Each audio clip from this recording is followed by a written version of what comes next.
G'day, so a couple of quick things before I get started. First thing is that I plan on keeping this relatively spoiler free for now, but I advise avoiding this video entirely if you haven't played Outer Wilds yet, purely because some of the concepts and events that I will talk about are best experienced firsthand. Later on I'll delve into a little bit more detail, but I will give you a heads up when I'm going to go into those more detailed aspects of the game. So keep in mind that some scenes I show might still contain minor spoilers, so again, please play this game, it's more than worthwhile. And the second thing is, I'm back to streaming again from time to time. I don't know how often I'll be streaming. At the moment it's pretty much every day just because I've got some time off work, but once I go back to work it might be like 3 days a week or something. But either way, I just wanted to shill for my Twitch channel real quick before I start the video.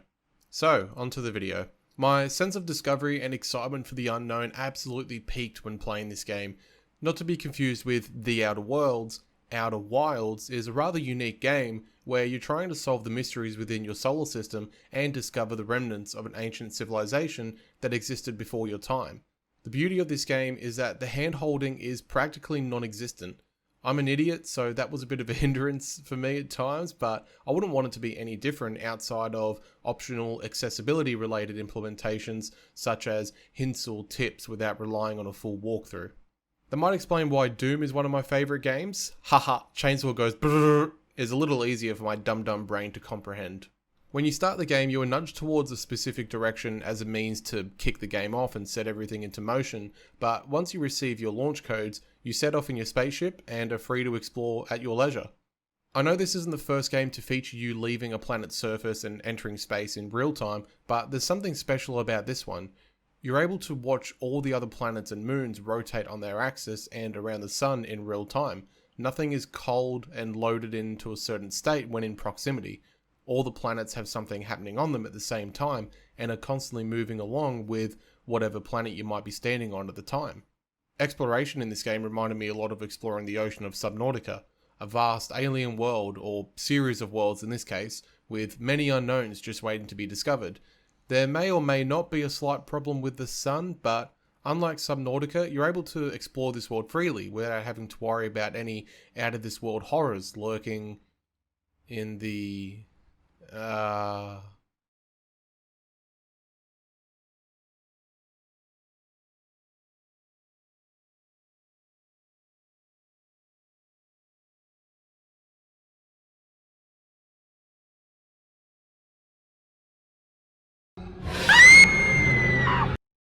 Okay, so other than those two things, the solar system is at your mercy. It's your little playground to dig into and find what it has to offer. The subtlety of this game doesn't just lie in the story either. Even the music is laid in the background in a subtle manner and used as a means to highlight something specific for the player, like when you are near a certain object of interest. It's a nice little hint to somewhat help you stay on track without feeling intrusive, and the music itself is actually quite nice to listen to. When coming across some fellow travellers, either accidentally or by following the signal their music gives off, it acts as a moment to relax with some calming music, and the physical location itself gives a relaxing vibe by being a simple campfire for you to sit at and roast some marshmallows and chat with your mate.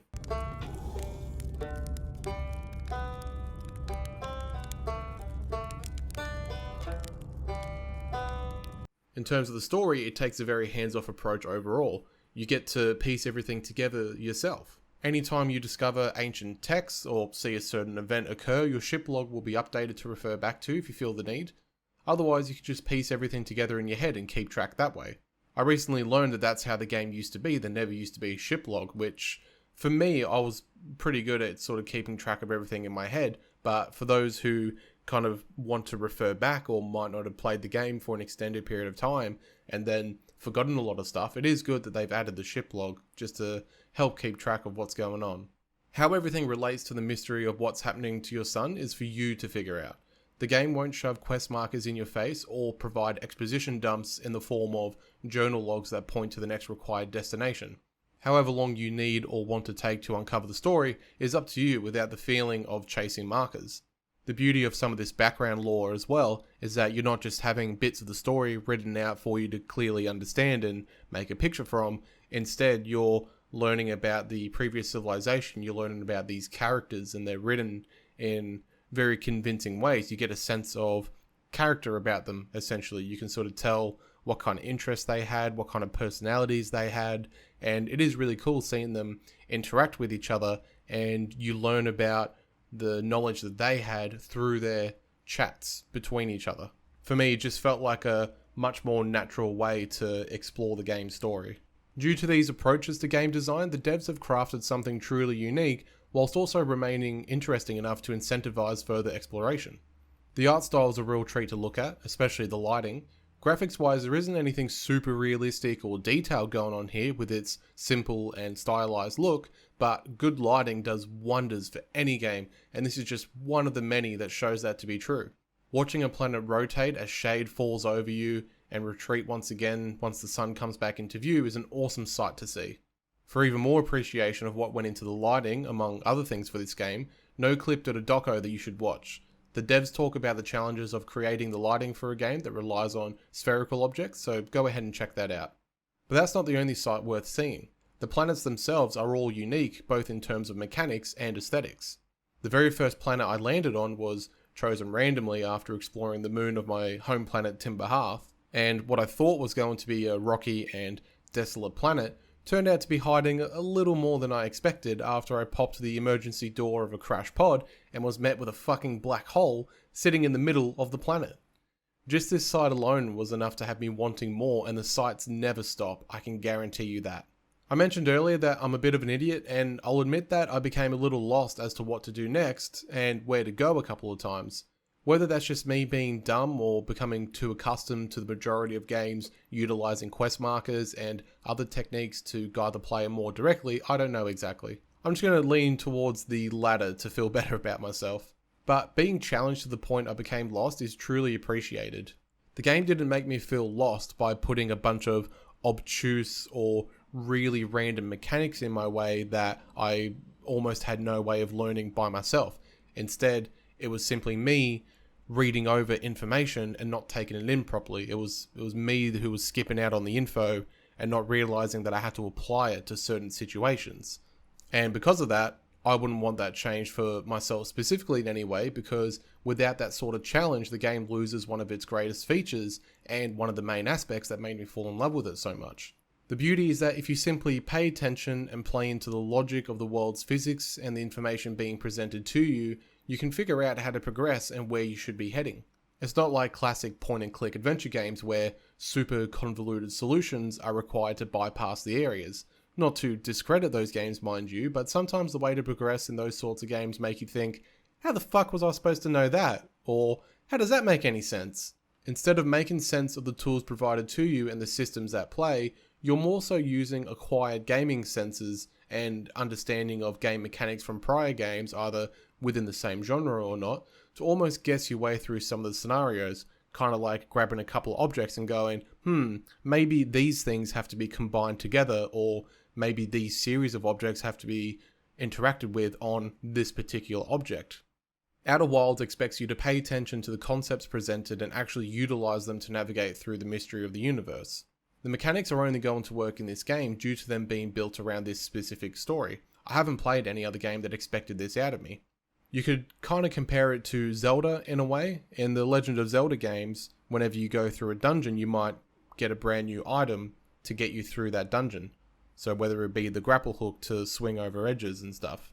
You can kind of think of the information that you learn in Outer Wilds as a similar sort of thing to getting a new item in Zelda. So you go to a planet, you learn a new concept, and so now you know that that concept has to apply, but instead of only applying to that one specific location, you're going to be learning stuff that applies to the game in general. So every run you do, you're always learning something new, and you're learning something that can be applied elsewhere where you may not have been able to get access. And to me, I think that's really fucking cool and pretty unique, given that it's on a much grander scale than just giving you one item to complete a certain task in a specific location. I'm throwing around some vague statements, but that's because of what I mentioned earlier about this game being at its best when you're playing it fresh, without any prior knowledge or preconceptions. There is a lot of awesome stuff to find within this game, and I'll happily advertise it as a game that must be played at some point in your life, but I'm trying to remain vague enough so as to not completely spoil it for those who want to know at least a little about it. Here's your spoiler warning now though, because I'm going to go over some of the main plot and aspects that made me love the story, and the influence it's had on me following its completion. Here's the timestamp for when the scary spoilers are gone. Righto. So the idea is to plow through most of the overall plot without wasting too much time on the smaller details. I imagine there are much better made videos for that. Essentially, your sun is dying and is about 20 minutes away from going supernova and wiping out the entire solar system. As it turns out, all the other suns in the universe are also going supernova at about the same time. When you initially start, you're pushed to grab your launch codes before setting off. You can't take off without grabbing these codes, which is a nice way to get you to interact with this statue that locks you within the time loop that takes you 22 minutes back in time, but with all the prior knowledge gained in those roughly 20 minutes or less, depending on whether or not you make it through the full 22 minutes. This is what I mentioned earlier about the game only really pushing you into a certain direction the once, and it's necessary for the game to even continue plot-wise. A great thing about this loop is that it's enough time to gain a lot of info if you know what you're doing, but also short enough so as to not make you feel like you've wasted too much time on a certain endeavor when you inevitably die and have to restart. The ancient civilization that existed before you, known as the Nomai, tried to locate the Eye of the Universe. They interpreted or intercepted a signal that they figured was the Eye of the Universe, and whilst traveling to it, they got stuck within our solar system. Before they were able to actually find it, they were wiped out by something called ghost matter, which flooded the whole solar system almost instantly and killed everyone that didn't already die from other means, such as suffocation or entering a state of eternal existence. They figured that finding the Eye of the Universe would be their salvation. It was the final place that they had to find. Finding the exact location would not be feasible in a short time, so they set up a machine that would rewind time by 22 minutes and allow them to relaunch their probes, but can only be activated by the energy of a supernova. Another machine was set up to try to manually cause this supernova, but they were never able to set it off.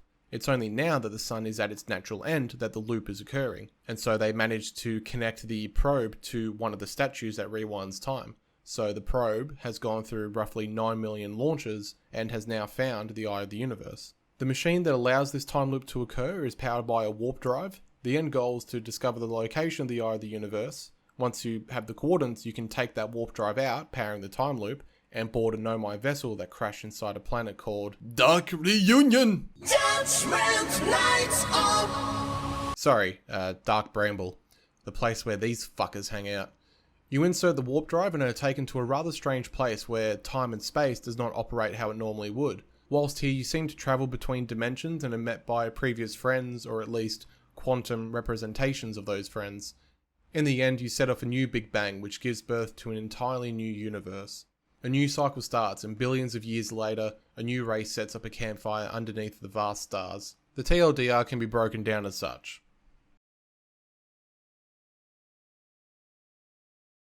From a purely mechanical standpoint, I can't praise this game enough. I definitely got stuck and needed some help, and also had my sister throw some helpful suggestions my way whilst she watched me stream it, but all of that is greatly appreciated as it's not something I've seen utilised in this way from another game. The concepts within the story interested me a lot as well. The idea of everything coming to an immediate end only to be restarted with nothing able to stop the cycle almost brings feelings of existential dread, but also peace and tranquility. We are but a small, insignificant speck on the grand scale of the universe.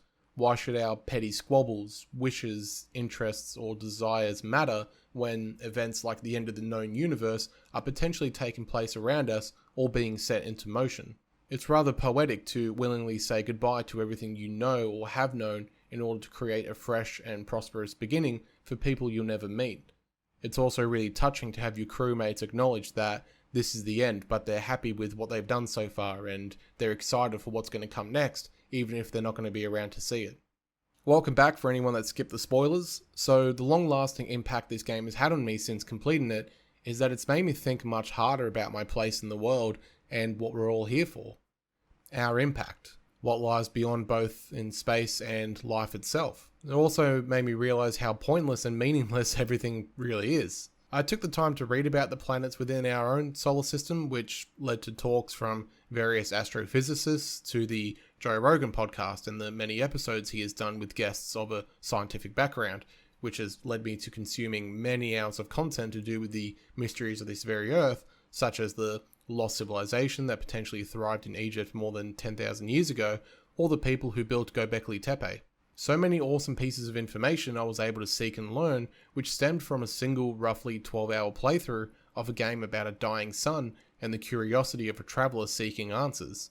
I've now become that curious traveller who is now seeking answers about topics I didn't even know were a thing. I guess that aspect of the game has just really rubbed off on me in a good way. I could go into more thoughts and feelings that have manifested from this playthrough, but those are related to topics for another time perhaps. For this video, I just wanted to share my thoughts on how impressive I found this game to be in both mechanics and overall concept, and the kind of impact it has made in my life. Even if you know how the story unfolds, I would recommend playing it, as it is still a fun game to get into. Please let me know your thoughts on the game, or how other games have significantly impacted your life, and until the next video, have a good one.